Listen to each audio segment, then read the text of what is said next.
नमः शिवाय। ओम नमः शिवाय। क्या हो ओम रहा नमः है? शिवाय।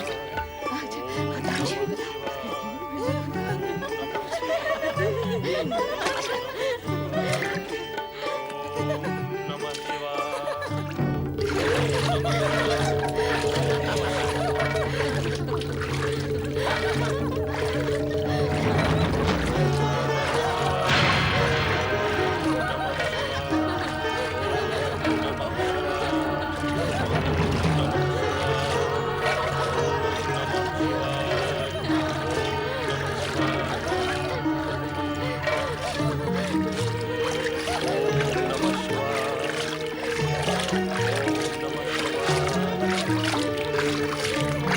अरे दृश्य स्त्री, तूने हम पर बार बार जल उछाल कर हमारा अपमान किया है, उपहास किया है हमारा, हमने सहन किया, फिर भी तेरी बुद्धि ने तेरा साथ नहीं दिया, हमारी तपस्या को भंग किया है।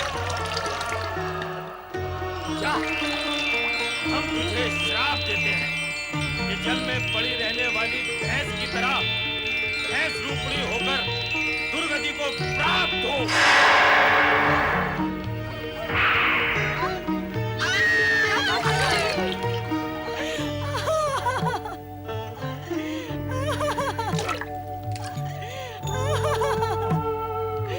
मुझे क्षमा करे ऋषिवर, मुझे क्षमा करे ऋषिवर। मैं आपको हानि पहुंचाना नहीं चाहती थी, मैं तो केवल विनोद कर रही थी। विनोद? हमसे विनोद? कौन है रे तू हमसे विनोद करने वाली? अपनी आयु देख, हमारी आयु देख, अपना जीवन देख, हमारा जीवन देख। तूने धृष्टता कैसे की हमारे साथ विनोद करने की? हम तुझे नहीं जानते, तू हमें नहीं जानती, फिर हमारे साथ विनोद कैसा रे? भूल हो गई ऋषिवर, क्षमा करे, क्षमा करे। भूल के लिए क्षमा का नहीं, दंड का विधान होता है मूर्खा। और मैंने तुझे दंड दिया, तूने मेरी तपस्या भंग की है, इसलिए तू क्षमा के योग्य नहीं है। दया करे ऋषिवर, दया करे। अब दया की याचना कर रही है। तब विचार नहीं आया जब अल्लड़ता से हम पर पानी उछाल रही थी, तब परिणाम का भय नहीं था तुझे? दुष्परिणामों का भय न होने से ही दुष्कर्म होते हैं, और दुष्कर्म वो पिशाचिनी है जो दुष्परिणामों की कई संतानों को जन्म दे डालती है। अब तू भी भुगत। ऋषिवर,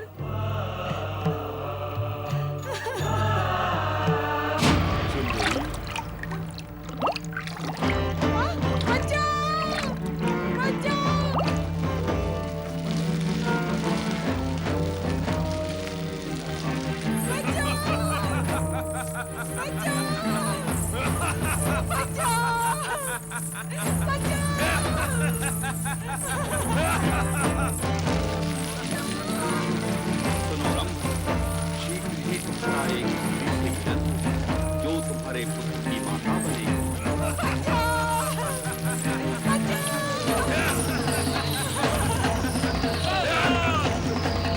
मेरे होते हुए पृथ्वी पर चर्चा नहीं कर सकता। मैं पहले तुझे ही समाप्त करता हूँ।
अग्निदेव ने सत्य ही कहा था।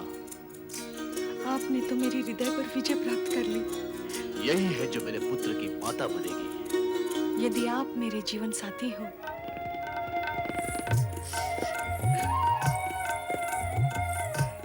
महाबली, इस वन्य प्रदेश में आपने मेरी उस दुष्ट से रक्षा की है। आपका ये उपकार मैं जीवन भर याद रखूंगी। सत्य तो यह है कि ये मेरी तपस्या तुम्हें मेरे पास ले आई है, किंतु तुम्हारे सिर पे ये सिंह कैसे? ऋषि के शाप के कारण मेरी ये दशा हुई। मैं यहाँ के राजा पृथ्वीसेन की पुत्री राजकुमारी श्यामला हूँ। तो श्यामला, क्या तुम मेरे पुत्रों की माता बनोगी? महाबली होते हुए भी आप तपस्वी हैं। क्या आप अपनी तपस्या के बल और प्रभाव से मेरा पूर्व रूप फिर से लौटा सकते हैं?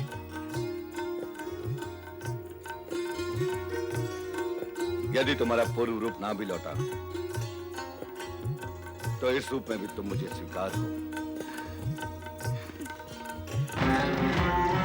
प्रिय दानव सैनिकों, यक्षराज और यक्ष मित्रों, आज से राजकुमारी श्यामला हमारी महारानी है।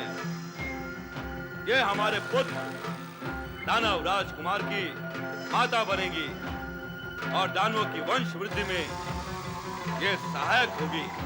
दानव राज रंभ की जय, दानव महारानी श्यामला की जय।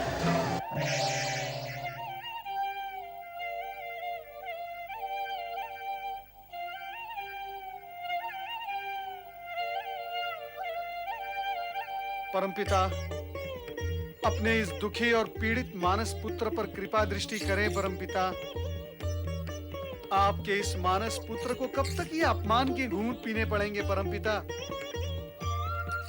जागे, परमपिता आप जागे, मुझे इस विषम स्थिति से उबारें। तुम जैसा प्राणी भी यदि दुखी होता है तो ये दुख का कारण है नारद, किंतु तुम व्यर्थ ही दुखी और भावुक हो रहे हो। कारण है परमपिता, कारण है। भला व्यर्थ में कौन दुखी होता है? क्या कारण है? परमपिता, इस जगत में दुखी होने के लिए जो सबसे बड़ा कारण है, उसी कारण के कारण से मैं दुखी हूँ। तो कहो, क्या कारण है वो? परमपिता, जब माता अपने ही पुत्र को उपेक्षा से देखने लगे, उसे देखकर भी न देखें और मौन धारण कर लें, तो भला ये क्या कम कारण हो सकता है दुखी होने के लिए मुझ जैसे सरल, सुशील और सौम्य बालक के लिए? नारद अब तक अपने आप को बालक ही समझ रहा है देवी। यदि तुम किसी कारणवश नारद से रुष्ट हो तो स्पष्ट बता दो। तुम तो जानती ही हो कि बालक का मन निश्चल होता है। हमारे बालक का मन भी निश्चल ही होगा। होगा नहीं परमपिता, है। मान लेते हैं, है। अब तुम भी मान लो कि मैं तुमसे रुष्ट नहीं हूँ और ना ही तुम्हारी उपेक्षा करना मेरा ध्येय है। इतना अवश्य चाहती हूँ कि तुम अनुशासन भंग ना करो। अनुशासन? मैं क्या अनुशासन भंग करता हूँ माता? यही तो विडंबना है कि अनुशासन भंग करने वाले को ये ज्ञान नहीं होता कि वो अनुशासन भंग कर रहा है। तुम जब भी चाहते हो, जहाँ भी चाहते हो, प्रकट हो जाते हो। कहीं भी प्रकट हो जाने से पहले क्या इस विषय पर विचार करना आवश्यक नहीं है कि तुम्हारा वहाँ प्रकट होना उचित भी है अथवा नहीं? तो क्या इसी कारणवश माता पार्वती, माता लक्ष्मी और आप मुझसे रुष्ट थी? नहीं, हम तीनों में से कोई भी तुमसे रुष्ट नहीं है। हमने तो केवल तुम्हें सावधान किया है। अब तो दुखी बालक के दुख का कारण समाप्त हो गया होगा नारद। नारायण नारायण। परमपिता, जब मुझसे कोई रुष्ट है ही नहीं, फिर कारण तो क्या, विषय ही समाप्त हो गया। मूल विषय तो यह है कि हम तुम्हारा विषय समझ गए नारद। तुम हमसे दानवराज रंभ के विषय में पूछना चाहते हो, तो सुनो नारद।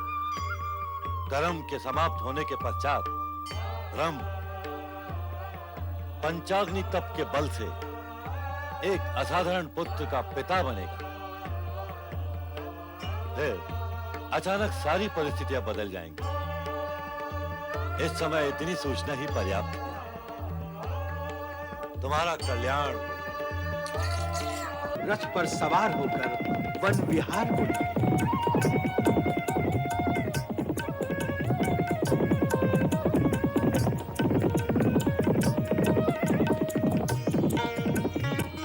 कहो दानव सामग्री श्यामला, तुम्हारे पिता राजा पृथ्वीसेन को समाप्त करके हमने ठीक किया या नहीं? जो पिता अपनी पुत्री को राक्षसी कहकर पुकारने लगे, उसे प्राण दंड देना उचित था या नहीं? जब पुत्री पुत्री न रहे और पिता पिता न रहे, तो उसके लिए दुख और शोक कैसा? आपने जो कुछ किया ठीक ही किया है दानवराज। मैं आपकी इस वीरता पर बहुत प्रसन्न हूँ। तुम हमारी वीरता पर प्रसन्न हो और हम इस बात पर प्रसन्न हैं कि तुम हमारे पुत्र की माता बनोगी। क्या तुम्हें भी इस बात की प्रसन्नता है? स्वामी, जगत में ऐसी कौन सी नारी है जो माता बनने पर प्रसन्न ना हो? मेरी प्रसन्नता की तो कोई सीमा ही नहीं है स्वामी। प्रसन्न होकर प्रसन्नता के बहुत श्लोक पढ़ लिए तुम दोनों ने। मैं सारी प्रसन्नता समाप्त कर दूंगा तुम दोनों की।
छोड़ दो, मुझे छोड़ दो, हे यक्षराज, मुझे बचाओ इस दुष्ट से, बचाओ, छोड़ दो मुझे, छोड़। हे दुष्ट, अपनी इस दुष्टता का परिणाम जानता है?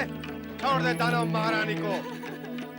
मेरे मार्ग में आने वाले का परिणाम क्या होता है, ये रंभ की दशा देखकर जान लो और मुझे मार दो। दुष्टता करने वाला हमें परिणाम का भय दिखा रहा है।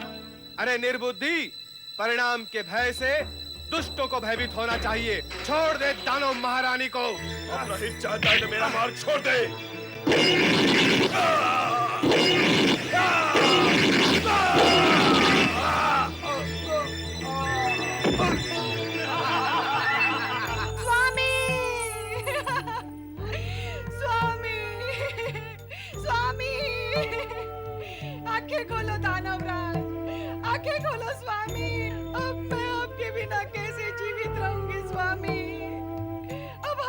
क्या होगा? हमारे पुत्र का क्या होगा स्वामी? अब मैं कहाँ जाऊं? क्या करूं स्वामी? आंखें खोलिए स्वामी, स्वामी, स्वामी। दानव महारानी, धैर्य धारण करें।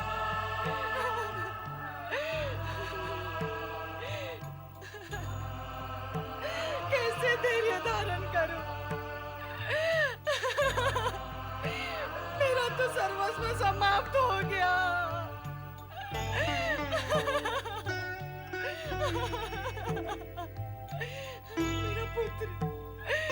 मेरा पुत्र, हे विधाता, ये तूने क्या किया?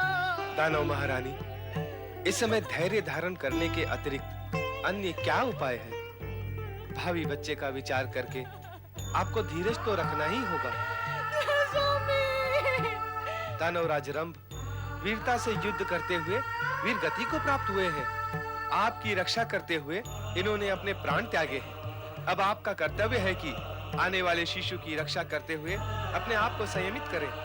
इनके प्रतापी पुत्र को सकुशल जन्म देकर इनकी वंश वृद्धि की इच्छा को पूर्ण करें। नहीं, नहीं, नहीं।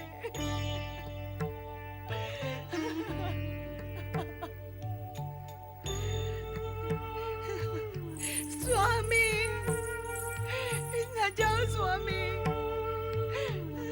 मुझे इस जगत में अकेला छोड़कर न जाओ स्वामी। दानव महारानी, बार बार समझाने पर भी आप स्थिति को समझ क्यों नहीं रही हैं? जीवन मरण विधाता के वश में है। जो हुआ उसकी इच्छा से हुआ है, यही मानकर अब आप अपने भावी पुत्र के विषय में विचार करें। ये न भूलें, आप दानवराज के होने वाले पुत्र की माता हैं। दानवराज की आत्मा की शांति के लिए आपको उनकी अंतिम इच्छा का सम्मान करना ही होगा। अब आप यहाँ से हटें और हमें अंतिम संस्कार का कार्य पूर्ण करने दें।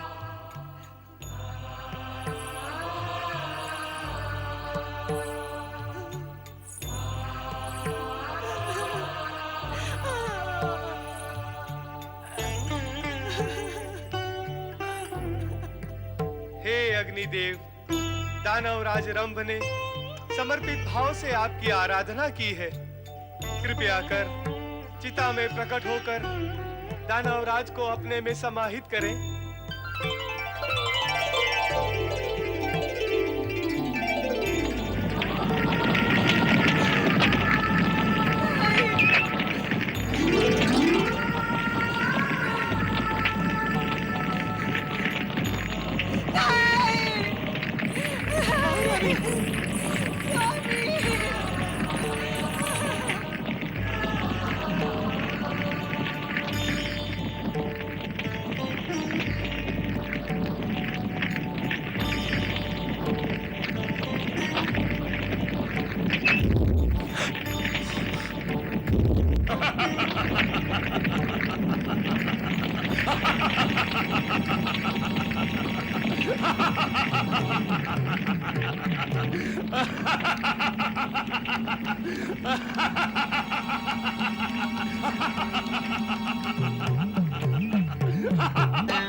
मैं दानवराज धनु का पौत्र और दानवराज रंभ का पुत्र महिषासुर हूँ। महिषासुर का जन्म दानवों की रक्षा व उत्थान के लिए हुआ है। मैं दानवों के प्रति होने वाले अन्याय का प्रतिशोध लूंगा। महिषासुर तीनों लोकों पर दानव साम्राज्य का ध्वज फहराएगा।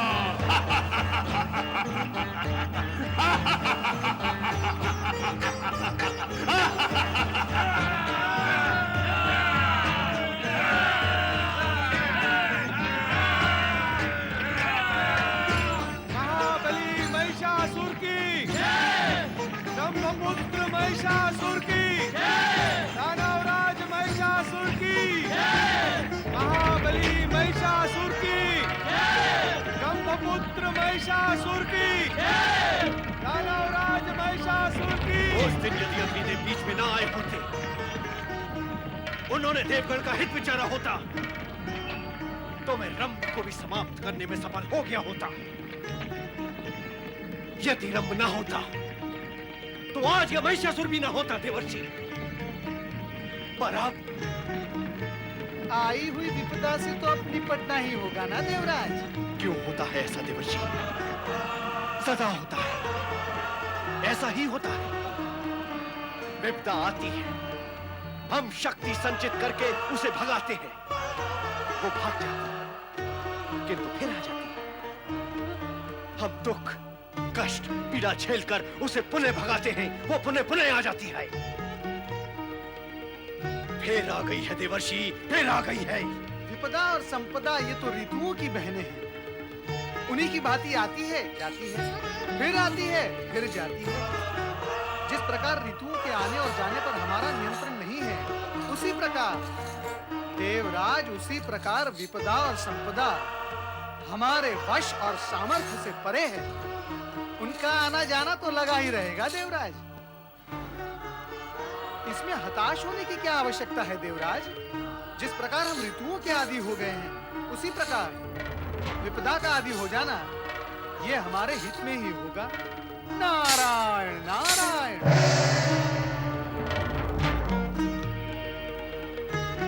अब क्या होगा देवराज? यही अग्निदेव ने भी सोचा होता कि भविष्य में अब क्या होगा। वे नहीं सोच सके, किंतु अब हमें तो सोचना ही होगा देवराज। महिषासुर को उसकी माता श्यामला ने अग्नि में जन्म दिया है, अर्थात इस दानव की शक्ति में वृद्धि हुई है। दानव शरीर से तो शक्तिशाली होते ही हैं, केवल मन, आत्मा और बुद्धि से ही दुर्बल होती है। किंतु युद्ध तो शरीर ही करता है।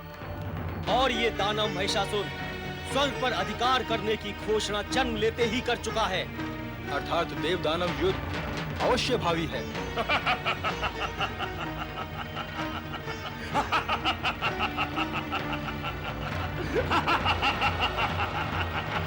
महाबली महिषासुर की महाबली महिषासुर की महाबली महिषासुर की महाबली महिषासुर की।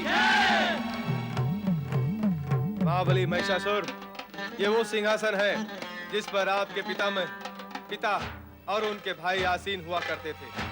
आपके पिता दानवराज रंभ ब्रह्मा जी की आराधना अधूरी छोड़कर चले गए। अब ये कार्य आपको पूर्ण करना होगा। इस कार्य को पूर्ण किए बिना पूर्वजों की महत्वाकांक्षाएं पूर्ण नहीं होगी। हम अपने पिता की चिता से उत्पन्न हुए हैं यक्षराज, और उनकी आत्मा की प्रतिध्वनि हमारे भीतर गूंज रही है। हमारे सामने वो सब दृश्य स्पष्ट हो रहे हैं जो हमारे पिता ने अपने जीवन काल में देखे थे। दुष्ट इंद्र ने मायावी मगर बनकर हमारे चाचा क्रंभ को जीवित निगल डाला। वही इंद्र हमारे पिता का वध करने भी आया था, किंतु अग्निदेव ने उनकी रक्षा की और इंद्र अपने उद्देश्य में सफल नहीं हो सका। इंद्र हमारा सबसे बड़ा शत्रु है, और जब तक हम इंद्र को दंडित नहीं करते, हमारे मन को शांति नहीं होगी। हाँ महाबली, इसमें संदेह नहीं कि इंद्र ने आपके वंश को मिटाने का पूरा प्रयत्न किया था, किंतु विधाता की इच्छा के विरुद्ध वो कुछ कर नहीं सका। किंतु ये भी सत्य है कि इंद्र अत्यंत अभिमानी है। अभिमान के वशीभूत होकर ही उसने हम यक्षों को अपमानित और प्रताड़ित कर स्वर्ग से बहिष्कृत किया था। उस अभिमानी का अभिमान हम अवश्य खंडित करेंगे।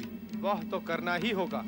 अभिमान में चूर इंद्र ने आपके पिता के रक्षक अग्निदेव को भी देवताओं के स्थान से पदच्युत कर अपमानित किया। देव दानव मानव सभी उसके द्वारा पीड़ित हुए हैं, सभी उससे प्रतिशोध लेना चाहते हैं, किंतु अब तक किसी ने प्रतिशोध दिया नहीं। कैसे लेंगे? उसके अन्याय और अनीति का विरोध सभी करते हैं, सभी उससे प्रतिशोध लेना चाहते हैं, किंतु इंद्र की कुटिलता, क्रूरता और दुष्टता के कारण किसी का वश नहीं चलता। ऐसा नहीं है यक्षराज संभरण, उसकी कुटिलता और दुष्टता का वश हम पर नहीं चलेगा। मेरा भी मानना यही है महाबली महिषासुर कि इंद्र का सामना आप जैसा बलशाली दानव ही कर सकता है। यक्षराज, प्रतिशोध की भावना भुजाओं में महाशक्ति उत्पन्न कर देती है।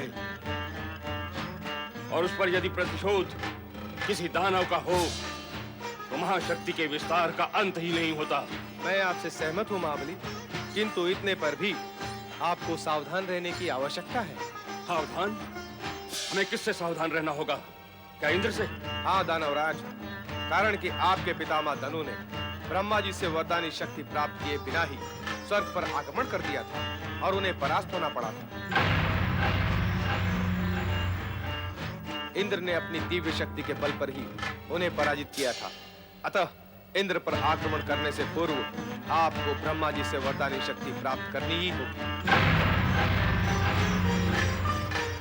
जिसे ब्रह्मा जी की वरदानी शक्ति प्राप्त होती है, उसका इंद्र की दिव्य शक्ति कुछ भी अहित नहीं कर सकती। यक्षराज, आप यही कहना चाहते हैं ना कि हमें ब्रह्मा जी की तपस्या करने के बाद ही इंद्र के सामने जाना चाहिए? हाँ महाबली, मेरा अभिप्राय यही है। तो ठीक है यक्षराज, हम अपने पिता के समान पंचाग्नि तप कर ब्रह्मा जी को प्रसन्न करेंगे और उनसे वरदान प्राप्त करेंगे। अब उस दुष्ट इंद्र को बताएंगे कि दानवों और निर्दोष यक्षों को पीड़ा देने का परिणाम क्या होता है। महाबली महिषासुर की, दानव वीर महिषासुर की।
देवर्षि, आप आए, आपने देखा और जाने लगे। कुछ कहा नहीं। देवराज इंद्र, मैं क्या कहूँ? आप मुझसे क्या सुनने की अपेक्षा रखते हैं?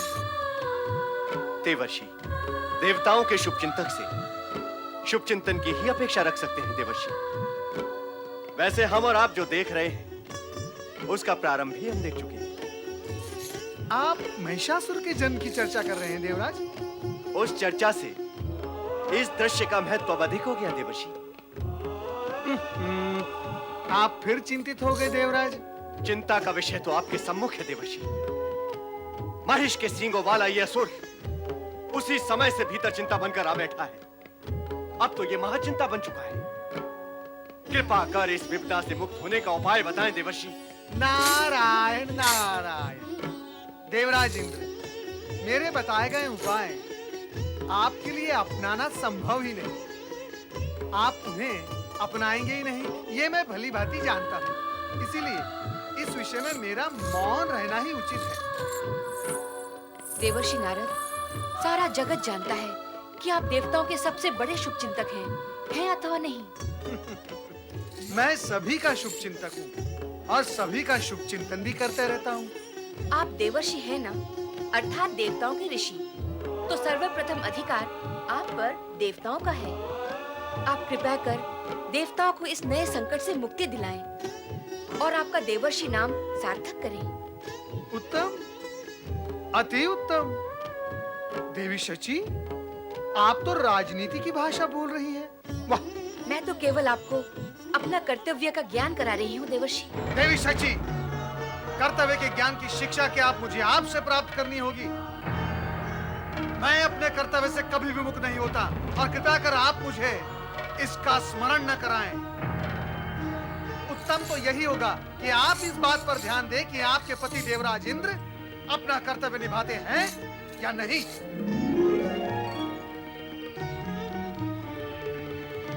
स्वामी। दुखी ना हो देवी शची, दुखी ना हो।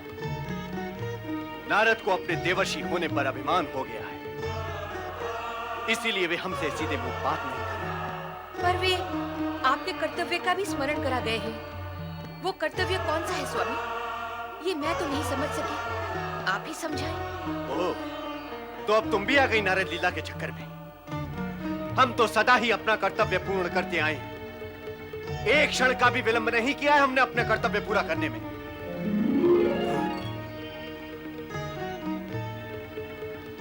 अचानक देवराज कहाँ चले गए? मुझे कैसे ज्ञात होगा कहाँ चले गए? आप ही पता लगाइए।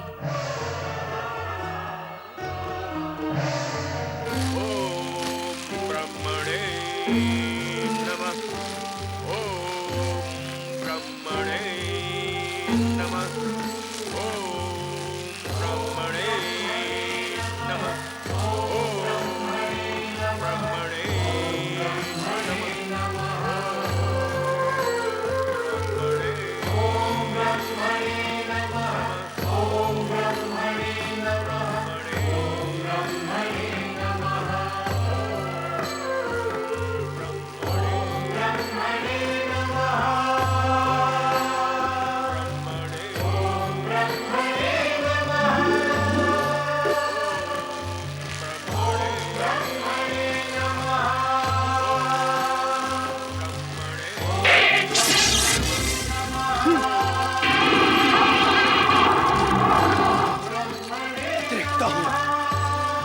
देखता हूं अग्निदेव कि तुम कब तक इस दुष्ट की रक्षा कर सकोगे।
एकाएक आप कहाँ अदृश्य हो गए थे देवराज?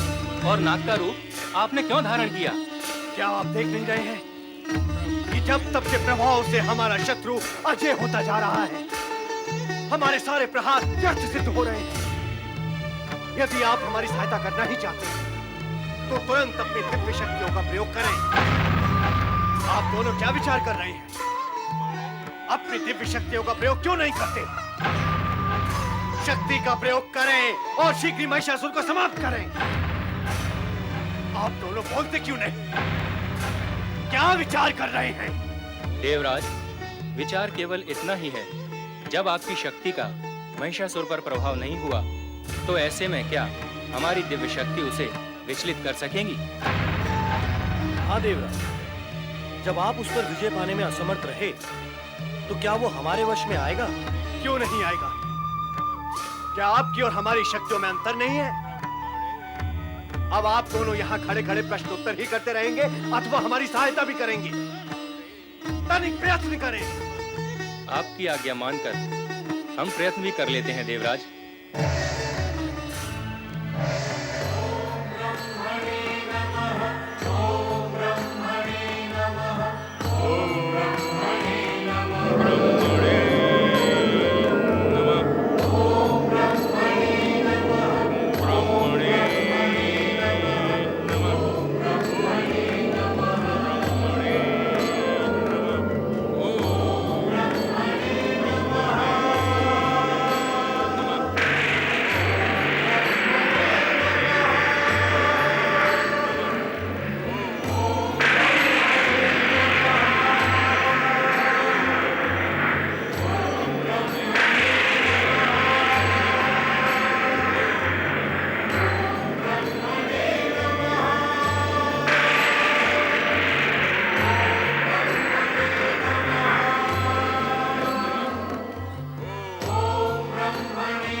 आपने हर संभव प्रयत्न करके देख लिया किंतु आप असफल हुए। और मैं अब आपसे यह भी स्पष्ट कर दूं कि आपकी सारी चेष्टाएं व्यर्थ सिद्ध होंगी। आपके प्रत्येक प्रहार के पश्चात महिषासुर और भी अधिक बलवान होता चला जाएगा। तो फिर हम क्या करें देवर्षि? हाथ पे हाथ रख के बैठे रहे? अपने शत्रु को बलवान होने दें ताकि समय आने पर वो हमें नष्ट कर दे? आपसे सहायता के लिए कहा तो आप तो मुंह मोड़कर चले गए। आप ना तो हमारी सहायता करते हैं और ना हमें कुछ करने देते हैं। तो फिर हम करें तो क्या करें? देवराज, आपका शत्रु जिसे आप नष्ट करना चाहते हैं वो इस समय क्या कर रहा है? क्या कर रहा है? ये आप भी देख रहे हैं और हम भी देख रहे हैं कि वो कठोर तपस्या कर रहा है। हाँ, अब इतना और बता दे कि वो कठोर तपस्या क्यों कर रहा है? तीनों लोगों पर अपना अधिकार स्थापित करने के लिए, हमसे स्वर्ग हरण के लिए और देवता और मानवों पर अत्याचार करने के लिए। और अब आप ये भी जानते हैं कि उसे ये सब करने के लिए परमपिता ब्रह्मा जी का वरदान चाहिए और कठोर तपस्या के बल पर वो वरदान प्राप्त भी कर लेगा। अवश्य कर लेगा देवर्षि, अवश्य कर लेगा, क्योंकि आज तक ऐसा हुआ ही नहीं है कि किसी दानव ने अपनी तपस्या पूर्ण की हो और उसे ब्रह्मदेव का वरदान प्राप्त ना हुआ। बस बस बस बस बस बस बस। मेरा अंतिम प्रश्न देवराज, मेरा अंतिम प्रश्न आपसे यह है कि एक दानव कठोर तपस्या करके परमपिता ब्रह्मा जी से वरदान प्राप्त कर सकता है और उस वरदानी शक्ति से हरण, हत्या, अनाचार, अत्याचार कर सकता है। फिर आपके साथ कौन सी विवशता है? आप स्वर्गाधिपति होकर भी परमपिता ब्रह्मा जी अथवा भगवान भोलेनाथ की कठोर तपस्या करके उनसे वरदान नहीं प्राप्त कर सकते? उस वरदानी शक्ति से स्वयं की रक्षा नहीं कर सकते? शक्ति संचित करके महिषासुर को पराजित नहीं कर सकते? बताएं देवराज, बताएं, आपके साथ कौन सी विवशता है? विचार करें आप देवराज। जगत यदि ये सत्य जान गया कि एक दानव तपस्या करने में समर्थ है, कठोर तपस्या करके परमपिता ब्रह्मा जी से वरदान प्राप्त करने में समर्थ है और अपनी अनुचित महत्वाकांक्षाओं को भी पूर्ण करने में समर्थ है, किंतु स्वर्गाधिपति देवराज इंद्र तपस्या करने में असमर्थ है, स्वयं की रक्षा करने में असमर्थ है। नारायण नारायण, आपकी कैसी छवि का निर्माण होगा उनकी दृष्टि में? इसका भी कभी विचार किया है आपने? आप मौन क्यों हैं? मेरे प्रश्न का उत्तर दे देवराज। क्या आपका मौन इस सत्य की स्वीकृति है कि दानव देवताओं से अधिक शक्तिशाली, समर्थ और श्रेष्ठ है? नहीं, ऐसा नहीं है देवर्षि। तो क्या दानव देवताओं की अपेक्षा अधिक सक्रिय हैं, परिश्रमी हैं, तपस्या करने में समर्थ हैं? ऐसा भी नहीं है देवर्षि। तो फिर कैसा है देवराज, कैसा है? आपने अभी तक तपस्या आरंभ क्यों नहीं की? आप महिषासुर की कठोर तपस्या से भयभीत होकर अनुचित व्यवहार तो करने लगे, किंतु उससे भी अधिक कठोर तपस्या करके स्वयं को उससे अधिक शक्तिशाली बनाने का कार्य आपने नहीं किया। क्यों नहीं किया देवराज? आप यदि स्वयं को और स्वर्ग को सुरक्षित रखना चाहते हैं तो महिषासुर से भी अधिक कठोर तपस्या करें और परमपिता ब्रह्मा जी, भगवान भोलेनाथ और श्री हरि विष्णु को प्रसन्न करें। इसके अतिरिक्त आपकी सुरक्षा का अन्य कोई उपाय नहीं है देवराज। नारायण नारायण। देखा आपने, देवर्षि नारद हमें तपस्या में संलग्न करके निष्क्रिय कर देना चाहते हैं। उधर हम तपस्या करते रहेंगे और इधर महिषासुर ब्रह्मा जी से वरदान प्राप्त कर हमारे स्वर्ग पर अधिकार प्राप्त कर लेगा। पता नहीं क्यों देवताओं के हित चिंतक देवर्षि देवताओं का अहित विचारने लगे। अर्थात आप तपस्या नहीं करेंगे? नहीं, हम ये मूर्खता कदापि नहीं करेंगे। ओम ब्रह्मणे नमः। ओम ब्रह्मणे नमः। ओम ब्रह्मणे नमः। ओम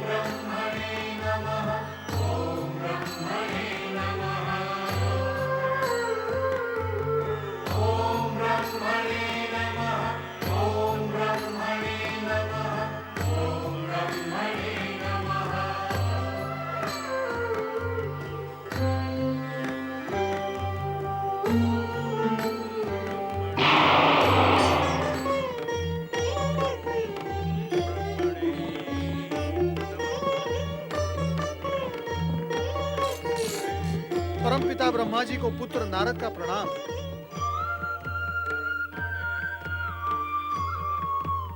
परमपिता, महिषासुर की तपस्या खंडित करने और महिषासुर पर प्रहार करने के देवराज इंद्र के सभी प्रयत्न व्यर्थ सिद्ध हुए हैं। महिषासुर की तपस्या भंग नहीं हुई।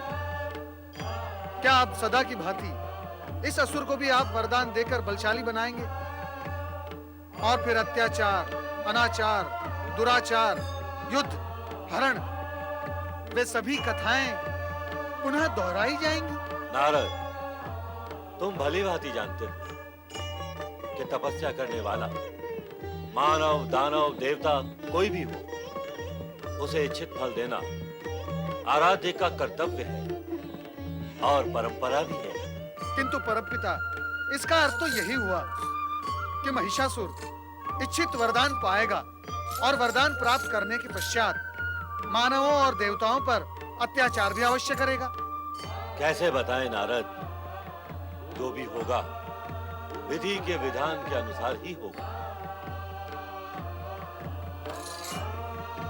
नारायण नारायण।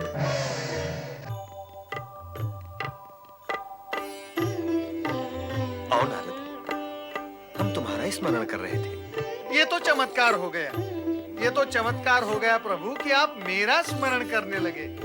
जगत तो यही जानता है कि नारद हर समय हर घड़ी नारायण नारायण का स्मरण करता है। अब आप ये बता दें कि आप मेरा स्मरण किस कारण कर रहे थे? यही बताने के लिए कि तुम्हारे मन में उठ रहे प्रश्नों का समाधान हम नहीं कर पाएंगे नारद। कारण प्रभु? भगवान शिव की इच्छा और सृष्टि के विधान के अनुसार हम ये रहस्य प्रकट नहीं कर सकते नारद, जो तुम जानना चाहते हो। अरे प्रभु, नारद कहाँ रहस्य जानना चाहता है? नारद तो केवल रहस्य का संकेत मात्र जानना चाहता है। आप अपने परम भक्त को रहस्य का संकेत भी नहीं देंगे? अवश्य देते, यदि हम ये नहीं जानते कि तुम इस जगत में रहस्य और संकेत के एकमात्र विशेषज्ञ, व्याख्याता और विवेचक हो नारद। तुम्हें संकेत मिल गया तो फिर शेष ही क्या रह गया? बीज को हाथ में लेते ही उसको वृक्ष बनाकर उसके फलों, फूलों और पत्तों की गणना करने का कार्य इस जगत में केवल तुम ही कर सकते हो नारद। नारायण नारायण। तो क्या भगवान आज नारद की प्रश्नोत्तर की झोली खाली रह जाएगी? मैं निराश ही लौट जाऊं? नहीं नारद, तुम्हें निराश होने की कोई आवश्यकता नहीं है। हो सकता है भगवान भोलेनाथ तुम्हारी झोली भर दें। जाओ नारद, तुम कैलाश जाओ। नारायण नारायण।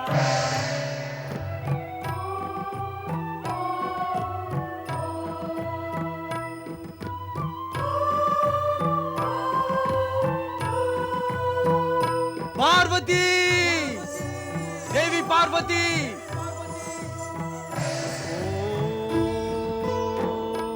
नमः शिवाय। तो नारद, ब्रह्मा जी और भगवान विष्णु तुम्हारे जिस प्रश्न का समाधान नहीं कर सके, वो तुम हमसे पूछने आए हो। सत्य तो यही है। सत्य ये भी है नारद कि यदि प्रश्न का उत्तर देना ही होता तो वे भी दे सकते थे।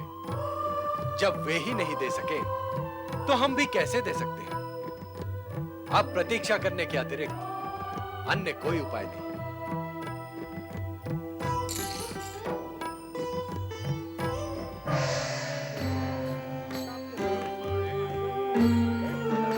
नारायण नारायण नारायण।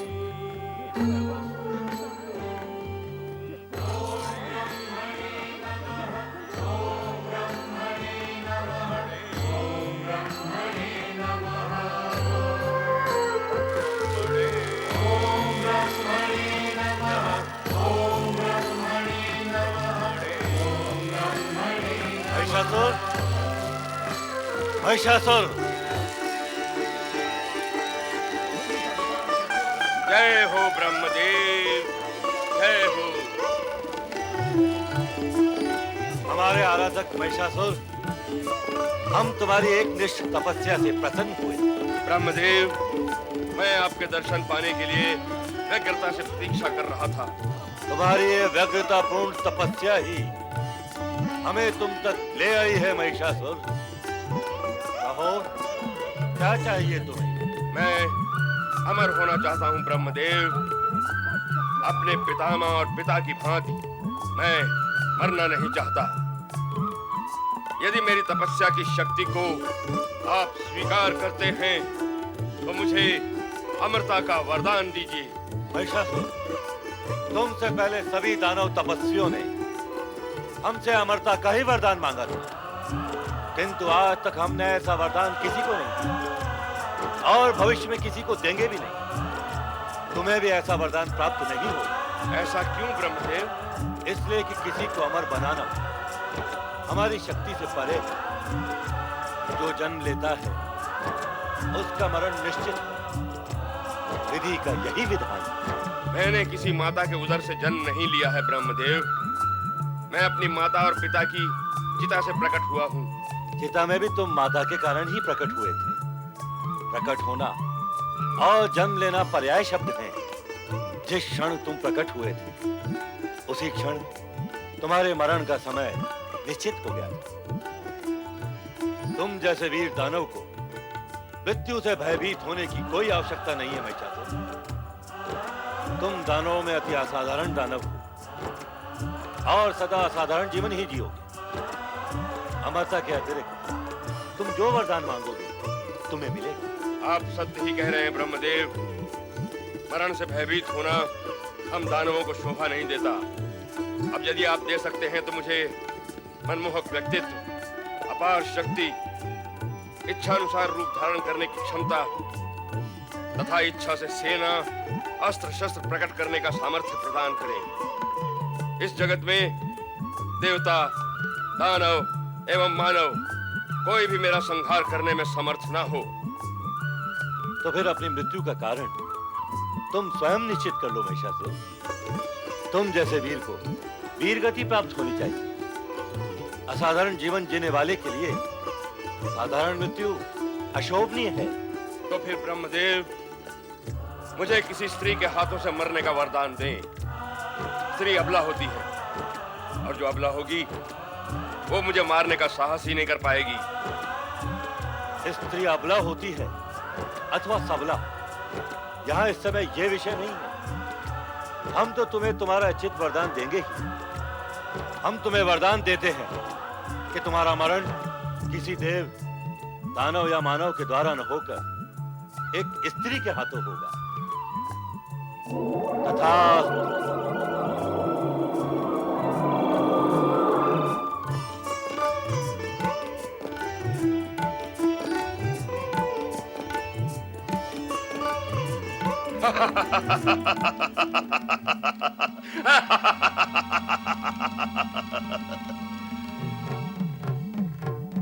मुझे अपनी वरदानी शक्ति को परखना चाहिए। मनमोहक व्यक्तित्व,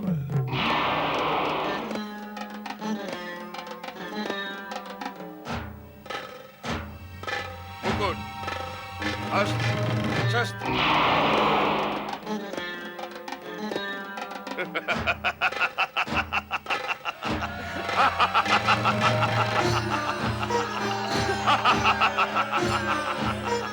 महाबली महिषासुर की, दानववीर महिषासुर की, महाबली महिषासुर की, दानववीर महिषासुर की, महाबली महिषासुर की, दानववीर महिषासुर की। नारायण नारायण। देवराज इंद्र, आश्चर्यचकित होने का कोई कारण नहीं है। यह अट्टहास महिषासुर को परमपिता ब्रह्मा जी द्वारा प्राप्त वरदान की प्रसन्नता का परिणाम है। उसे इच्छित वरदान प्राप्त हुआ है देवराज। अब वो देव, दानव अथवा मानव किसी के भी द्वारा मर नहीं सकता। अतः बुद्धिमानी इसी में है कि आप उसे मारने का विचार त्याग कर चुपचाप उसकी शरण में चले जाएं। देवर्षि, आप क्या यहाँ हमें कायरता का उपदेश देने आए हैं? नारायण नारायण, क्या करूं देवराज, वीरता का उपदेश आप समझते कहाँ हैं? एक हितैषी होने के नाते मैंने आपको तपस्या करने का परामर्श दिया था। देवर्षि, यदि आप हमारे हितैषी होते तो अपने पिता ब्रह्मा जी को महिषासुर को वरदान देने से रोकते, किंतु आपने वैसा नहीं किया। अतः अब हमें भी आपके परामर्श की कोई आवश्यकता नहीं है। नारायण नारायण, अभी वो युग और समय नहीं आया देवराज कि पुत्र पिता को रोक सके। हमारी परंपरा में अब भी पिता को ही पुत्र को रोकने का अधिकार प्राप्त है, और अब तो अभिमान के कारण आपके भाव और भाषा दोनों ही कठोर हो चुके हैं। मैं तो अपना परामर्श अपने साथ ले ही जा रहा हूं देवराज, क्योंकि अब आपको इसकी आवश्यकता नहीं रही। किंतु इतना स्मरण रहे कि अभिमान ही सदा पतन का कारण बनता है, और ये सत्य शीघ्र ही आपके सामने प्रकट भी हो जाएगा। नारायण नारायण। देवगण, युद्ध की तैयारियां आरंभ की जाएं। असुरराज महाबली महिषासुर की जय, महाशक्तिशाली दानववीर महिषासुर की जय, असुरराज महाबली महिषासुर की जय।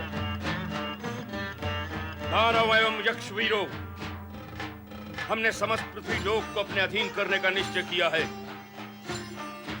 जो राजा हमारा आधिपत्य स्वीकार नहीं करेगा, उसे हम अपने बाहुबल से अधीन करेंगे अथवा समाप्त कर देंगे। जो ऋषि मुनि अपना यज्ञ भाग आज तक देवताओं को देते आए हैं, अब हमें देंगे। जो ऐसा नहीं करेगा, उसे मृत्यु दंड दिया जाएगा। पृथ्वी लोक के साथ साथ पाताल लोक भी हम दानवों के अधीन होगा। उसके बाद स्वर्ग लोक को हम अपने साम्राज्य का अंग बनाएंगे। इसलिए विजय अभियान तुरंत आरंभ हो। असुरराज महाबली महिषासुर की जय।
मेरे दानव वीरों और यक्ष मित्रों, ये हमारे लिए प्रसन्नता की बात है कि समस्त पृथ्वी लोक और पाताल लोक हमारे साम्राज्य का अंग बन चुके हैं।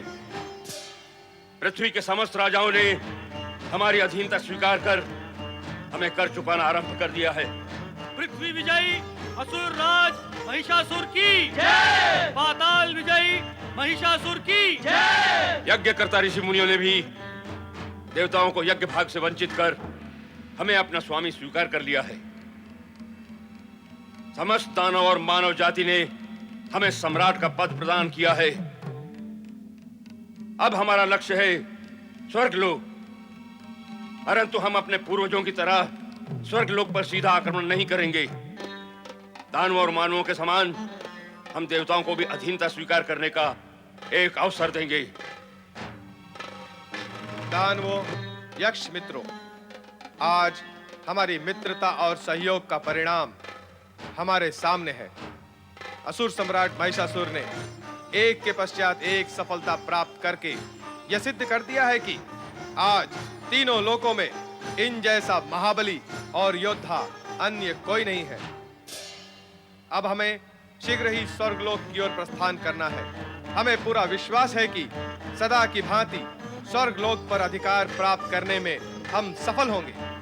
पृथ्वी विजयी असुर राज महिषासुर की जय। पाताल विजयी महिषासुर की जय।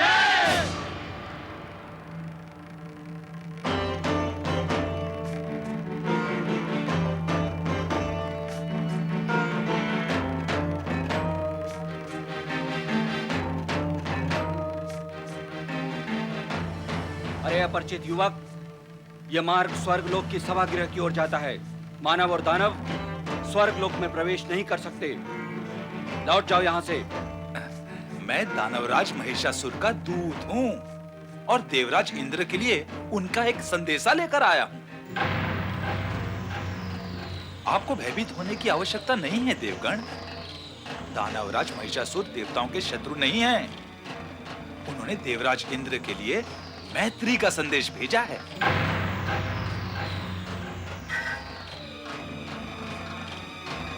यदि आप मुझे देवराज से नहीं मिलने देना चाहते हैं तो मैं लौट जाता हूं और अपने स्वामी से कह दूंगा कि देवराज आपसे मिलना ही नहीं चाहते। किंतु यह सुनकर दानवराज महिषासुर क्या करेंगे, इसकी कल्पना आप कर ही सकते हैं। दानवदूत, अरे अरे, आप उधर कहाँ जा रहे हैं? तो किधर जाऊं? आप हमारे साथ आए अपना मैत्री संदेश देवराज को सुनाने के लिए। अर्थात आपकी सहमति और स्वीकृति है कि मैं देवराज इंद्र से मिलूं? ना होने का कोई कारण ही नहीं है। आप आए हमारे साथ।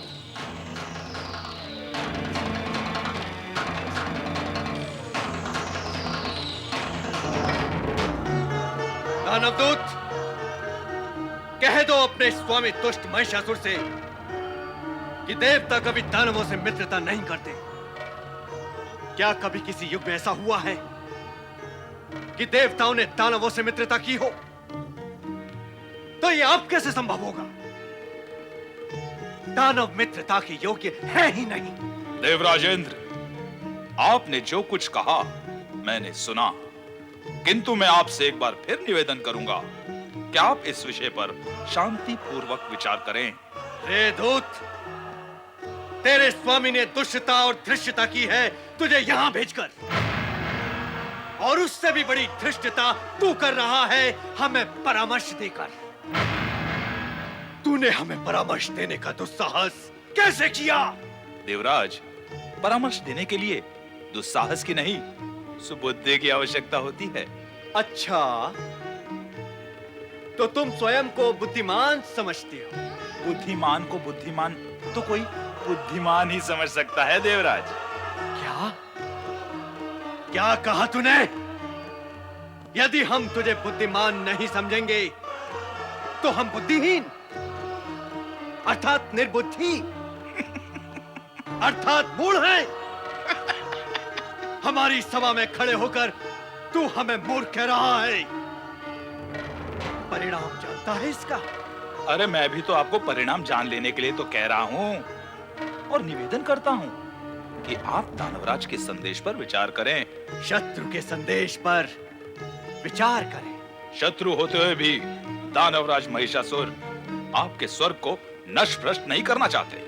क्या तुम्हारे दानवराज के चाहने से हमारा ये स्वर्ग नष्ट भ्रष्ट हो सकता है? हो सकता है देवराज, हो सकता है, किंतु ना हो इसीलिए वे चाहते हैं कि आप उन्हें स्वर्ग का सम्राट स्वीकार करें और स्वयं दास बनकर स्वर्ग में ही रहें। अरे वाचाल दूत, तेरे स्वामी को तुम्हें भेंट होने पर देखूंगा, किंतु तुझे मैं इसी समय देख लेता हूं। देवराज, देवराज, दूत अवध्य होता है, उसका वध नहीं किया जा सकता। दूत पर प्रहार करके आप स्वर्ग की गरिमा को खंडित ना करें देवराज। दानवदूत, क्या दानवराज महिषासुर ने इसके अतिरिक्त और कोई संदेश भेजा है? हाँ देवगुरु, देवताओं के लिए उन्होंने कहा है कि यदि देवता स्वर्ग छोड़कर जाना चाहते हैं तो जा सकते हैं। ऐसा करके देवता युद्ध और पराजय से बच सकते हैं।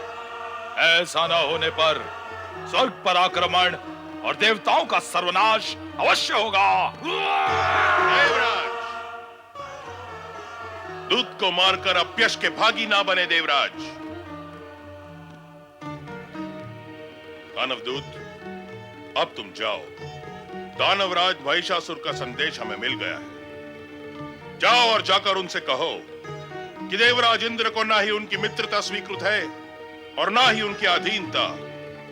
अब वो जो करना चाहें स्वतंत्र है। देवगुरु, मैं आपका संदेश दानवराज को सुना दूंगा। मुझे आज्ञा दे। प्रणाम। कल्याण।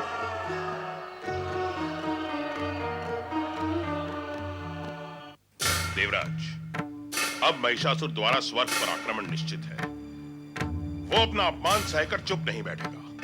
देवगुरु, किंतु हमने तो उसका अपमान किया ही नहीं। ऐसा आप सोचते हैं और आपका ऐसा सोचना भी उचित है, किंतु वो ऐसा नहीं सोचता, क्योंकि वो दानव है और दानव की सोच में अहंकार एवं दुष्टता घुली हुई होती है। वो जब किसी वस्तु, स्थान अथवा प्राणी को प्राप्त करने की अनादिकार चेष्टा करता है और यदि उसकी प्राप्ति उसे नहीं होती तो वो उसे अपना अपमान ही समझता है और अपमानित होकर हिंसक और आक्रामक हो जाता है। यही स्थिति महिषासुर की भी होगी। आपने उसका अपमान नहीं किया, केवल उसकी अधीनता को अस्वीकृत किया है। यही अस्वीकृति उसके अहंकार को स्पर्श कर अपमान ही बन जाएगी देवराज। तो अब हम क्या करें देवगुरु? आपको तुरंत देवताओं के शुभ चिंतक ब्रह्मा, विष्णु और महेश से सहायता की याचना करनी चाहिए। देवगुरु, क्या हमारी याचना का कुछ परिणाम होगा? आप इतने निराश क्यों होते हैं देवराज? निराशा का कारण है देवगुरु, निराशा का कारण है हम उन ब्रह्मा जी के पास सहायता के लिए जाएं, जो उस महिषासुर को वरदान देकर उसे उद्दंड, दुष्ट और उन्मत्त बना चुके हैं। उस दानव को वरदान देने के पश्चात क्या वो हमारी सहायता करेंगे? शत्रु को वरदान की शक्ति से संपन्न कर देने वाले ब्रह्मा जी से हम सहायता की याचना कदापि नहीं करेंगे और वो हमारी सहायता करेंगे भी नहीं। आप इस सत्य को भूल रहे हैं देवराज। ब्रह्मा जी तो परम पिता है। वो देव, दानव, मानव सभी के पिता हैं। उनके लिए शत्रु अथवा मित्र कोई नहीं, सभी बालक समान हैं। पिता के पास जो कुछ भी है उसे प्राप्त करने का अधिकार सभी बालकों को होता है। इसी अधिकार को लेकर बालक आपस में झगड़ते रहते हैं। अन्यथा पिता की दृष्टि में सब संभव है। महिषासुर ब्रह्मा जी से वरदान मांगने गया, उसे वरदान मिला। आप ब्रह्मा जी से सहायता मांगने जाएंगे, आपको सहायता मिलेगी। इससे पहले भी ब्रह्मा जी आपको अनेक बार कह चुके हैं कि कठोर तपस्या करने वाले असुरों को वरदान देना उनका कर्तव्य एवं दायित्व है। अब वो अपने कर्तव्य एवं दायित्व से मुंह कैसे मोड़ सकते हैं?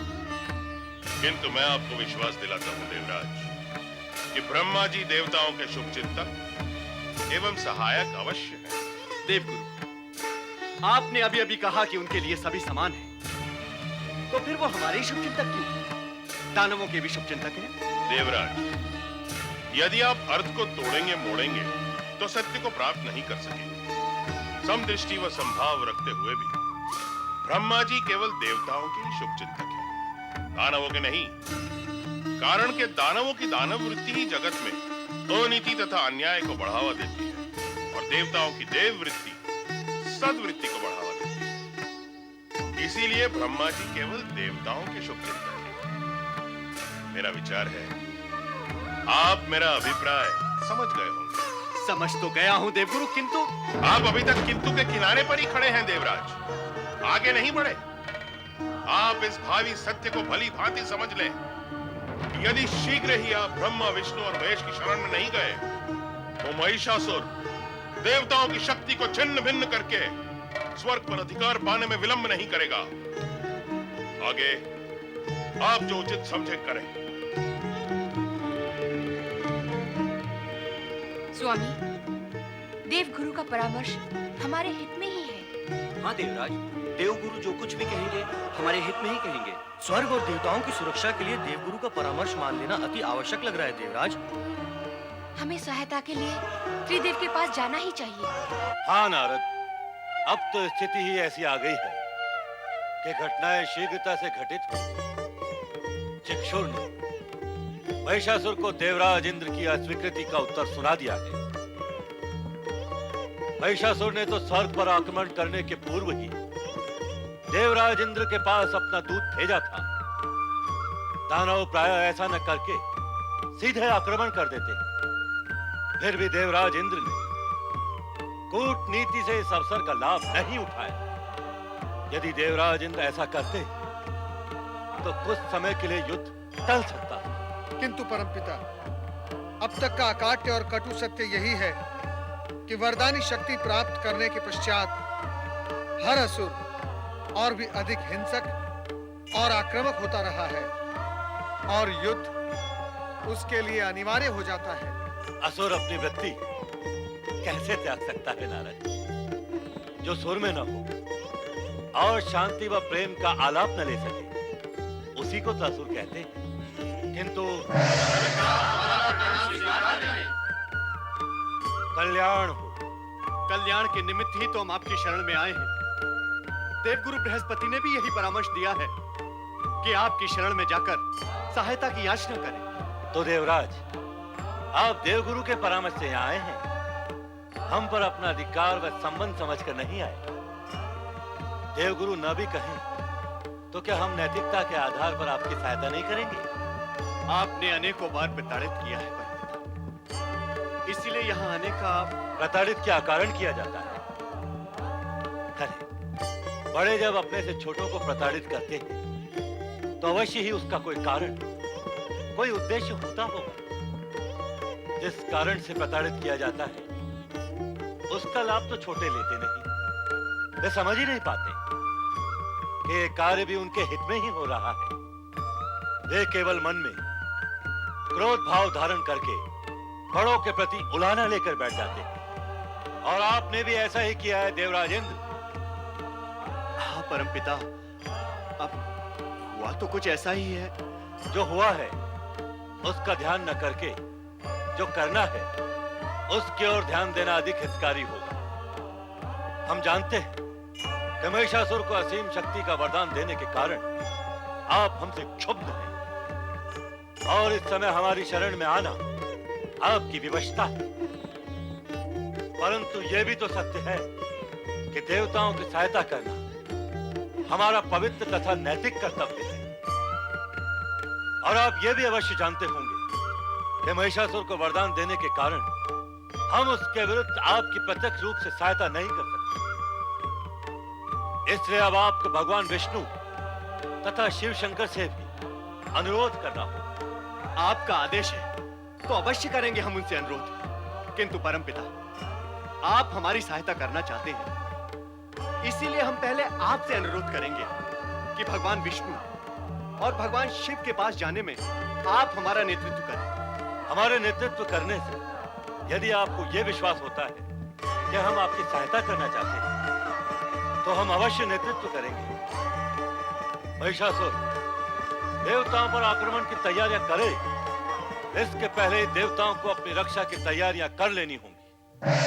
महाबली शंबरासुर की जय, दानववीर शंबरासुर की जय, महाबली शंबरासुर की जय। आओ असुरवीर आओ, तुम्हारा स्वागत है। हमारे एक ही आह्वान पर तुम हमारे पास चले आए। हम प्रसन्न और उपकृत हुए। आओ असुरवीर सम्रासुर, मैं तुम्हारा परिचय अपने सेनापति और योद्धाओं से कराता हूँ। आओ, ये है हमारे सेनापति असिलोमा, महान योद्धा और साहसी वीर। असिलोमा। आओ। ये है हमारे कुशल राजनीतिज्ञ वीर चिछूर। चिछूर।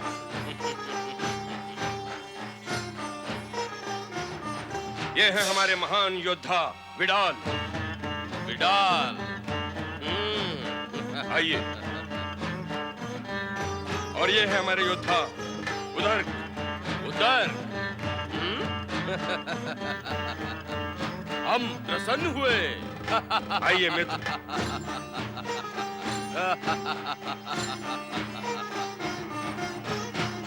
बैठिए।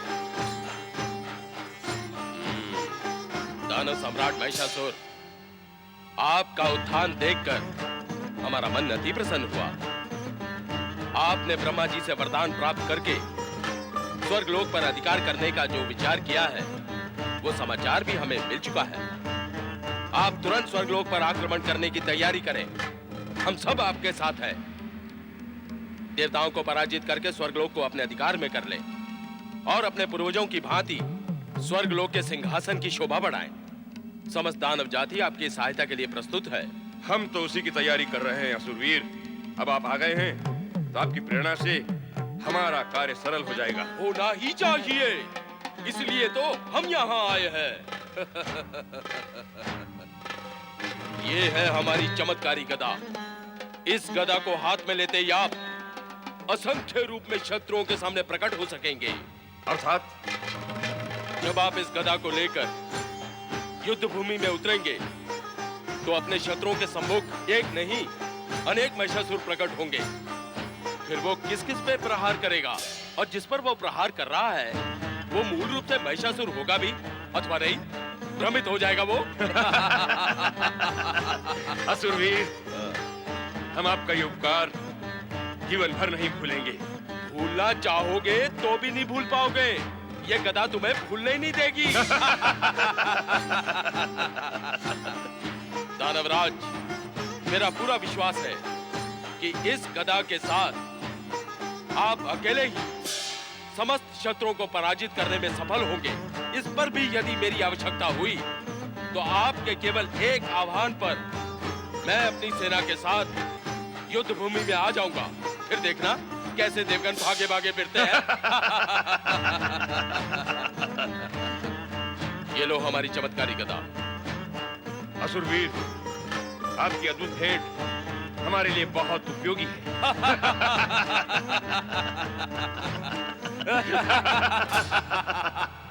पालनहार भगवान श्री हरि विष्णु की जय। पधारे ब्रह्मदेव। वैकुंठ लोक में आप सभी का स्वागत है। हम आपसे सहायता की याचना करने आए हैं श्री हरि विष्णु। दानवों का उत्पात पुनः आरंभ हो गया है श्री हरि। वो तो महिषासुर के प्रकट होते ही देव दानव युद्ध की संभावनाएं भी प्रकट हो गई थीं। ब्रह्मदेव के वरदान से ये परिणाम तो स्वाभाविक ही था। स्थिति जो भी है आपके सामने है। दानव फिर से उग्र होने लगे, इसलिए देवराज ने हमें आपके पास आने को विवश किया। इनकी सुरक्षा का उपाय सोचना ही होगा। श्री हरि, महिषासुर ने पृथ्वी लोक पर तो अपना एक छत्र राज स्थापित कर ही लिया है। यहाँ तक कि ऋषि मुनियों को भी अपने अधीन बनाकर हमारा यज्ञ भाग भी छीन चुका है। अब तो पृथ्वी लोक से देवताओं का वर्चस्व ही समाप्त हो गया है। देवराज, इस समय आपको पृथ्वी लोक की चिंता का त्याग कर स्वर्ग लोक की चिंता करनी चाहिए। हम उसी के निमित्त तो आपके समक्ष आए हैं श्री हरि। स्वर्ग की सुरक्षा के लिए यह आवश्यक है श्री हरि कि त्रिदेव मिलकर हमारी सहायता करें। त्रिदेव में से दो तो यहाँ हैं और देवताओं की सहायता के लिए प्रयत्नशील भी हैं। शेष रहते हैं भगवान शिव। तो उनके मार्गदर्शन और सहायता के बिना हमारा सुरक्षा अभियान आगे नहीं बढ़ सकता। हमें उन्हीं के पास चलना होगा। दानव वीरों, हमें स्वर्ग पर आक्रमण करके अभिमानी इंद्र और उसके साथी देवताओं को अपना दास बनाना है। हमारे वरदानी सिद्धि के बल पर आप सब हमारे साथ स्वर्ग में प्रवेश कर सकते हैं। हमें किसी भी स्थिति में स्वर्ग पर अधिकार करना है। स्वर्ग से देवताओं को बहिष्कृत करना है। दानवराज महिषासुर की जय।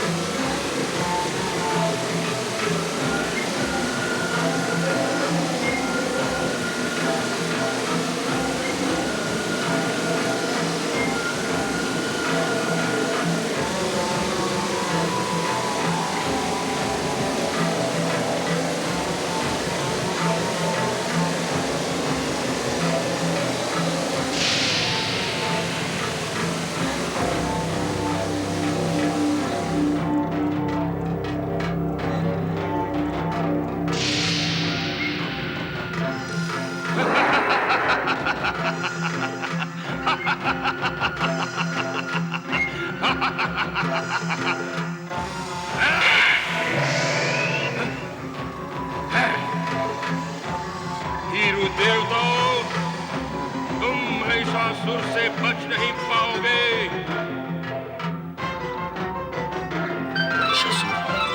तेरी योजनाओं को हम कदापि फलीभूत नहीं होने देंगे। असुर सेना,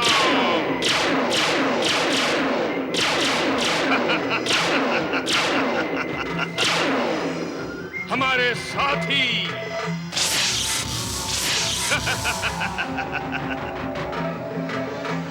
बड़े चलो स्वर्गलोक। महाशक्तिशाली दानवराज महिषासुर की जय। असुराधिपति महाबली महिषासुर की जय।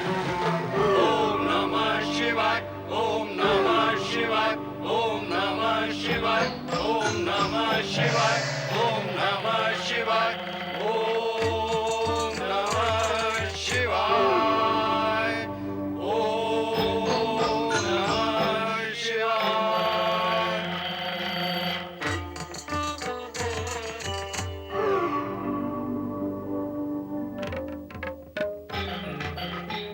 ब्रह्मदेव, आपका वरदानी दानव महिषासुर सेना सहित स्वर्गलोक की ओर प्रयाण कर चुका है। अर्थात अब संघर्ष आरंभ होने में अधिक समय नहीं है। देवराज, देवराज, ये दानव तो अति भयंकर है। उस महिषासुर के प्रहार से हम बाल बाल बच गए। उसकी शक्ति अपरिमित है। वो अपनी इच्छा मात्र से जितने चाहे उतने रूप बना सकता है। उस पर विजय पाना अत्यंत कठिन कार्य है। अब वो अपनी सेना सहित स्वर्ग पर आक्रमण करने वाला है। शीघ्र ही कुछ उपाय करें देवराज। हाँ देवराज, सुरक्षा का उपाय तो करना ही होगा। महाशक्तिशाली दानवराज महिषासुर की जय। असुराधिपति महाबली महिषासुर की जय। देखें भोलेनाथ, देखें, वो दुष्ट स्वर्ग की ओर बढ़ रहा है। आप देव हमारी सहायता करें और उस दुष्ट को स्वर्ग की ओर बढ़ने से रोकें। देवराज, महिषासुर को इस समय रोकना असंभव है। भोलेनाथ, क्या आप त्रिदेवों के होते हुए वो दुष्ट मनमानी करेगा? क्या वो दुष्ट हमारे स्वर्ग पर अधिकार कर लेगा? महादेव, देवराज की प्रार्थना पर ध्यान देना हम त्रिदेवों का कर्तव्य है। हमारा कर्तव्य इस समय ब्रह्मदेव के दिए गए वरदान की सीमा में बंध चुका है और उस सीमा का उल्लंघन करना ब्रह्मदेव के वरदान की अवहेलना होगी। आप सत्य कह रहे हैं शिव शंकर। देवराज, महिषासुर की सेना स्वर्ग की ओर बढ़ रही है, इसलिए आपके हित में यही उचित होगा कि आप उसे पूर्ण शक्ति से रोकें। जैसी आप त्रिदेवों की इच्छा। महाशक्तिशाली दानवराज महिषासुर की जय। असुराधिपति महाबली महिषासुर की जय। स्वर्गाधिपति देवराज इंद्र की जय। स्वर्गाधिपति देवराज इंद्र की जय। श्यामला पुत्र महिषासुर की जय। स्वर्गाधिपति देवराज इंद्र की जय।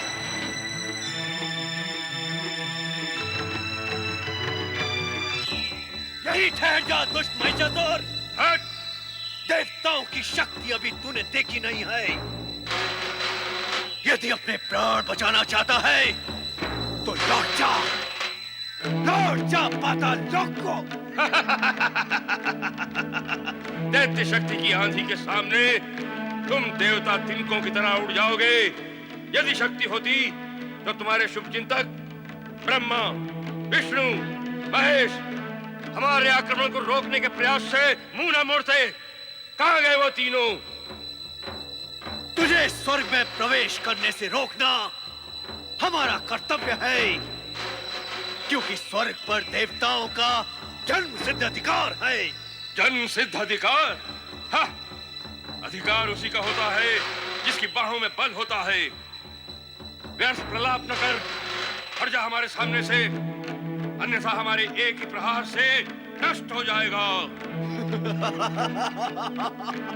इससे पहले भी तेरे अनेक महाशक्तिशाली पूर्व दैत्यों ने देवताओं को नष्ट करने का प्रयास किया है महिषासुर, किंतु वो स्वयं नष्ट हो गए। अब तेरी बारी है। आक्रमण! संग्राम!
एक से अनेक।